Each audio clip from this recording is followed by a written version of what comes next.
नमस्कार विद्यार्थी मित्रांनो, आता या ठिकाणी आपण दशांश अपूर्णांकांचा गुणाकार कसा करायचा तेही अगदी सोप्या पद्धतीने मी तुम्हाला सांगणार आहे।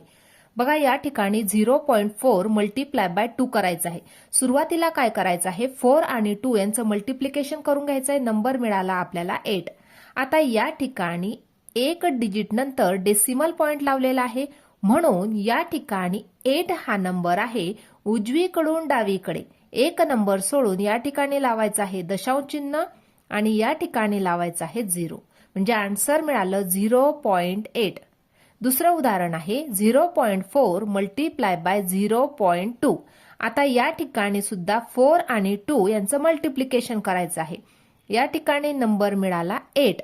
आता लावायचं आहे आपल्याला दशांश चिन्ह। ते कसे लावणार, या ठिकाणी एका डिजिट नंतर दशांश चिन्ह आहे, या ठिकाणी सुद्धा एका डिजिट नंतर दशांश चिन्ह आहे, म्हणजे या ठिकाणी 1 आणि 2 डिजिट नंतर दशांश चिन्ह आपल्याला मिळालं पाहिजे। म्हणून या ठिकाणी उजवीकडून डावीकडे 1 आणि या ठिकाणी दुसरा डिजिट नव्हता म्हणून 0, 2 डिजिट त्यानंतर दशांश चिन्ह आणि या ठिकाणी लावला 0।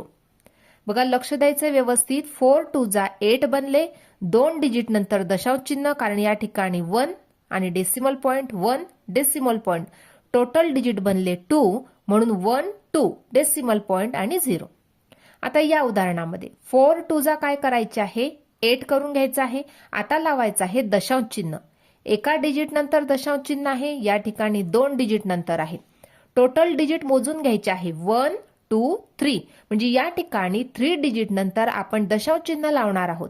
1 2 3 दशांश चिन्ह लावलं आणि या ठिकाणी 0, म्हणजे आन्सर मिळालं 0.008।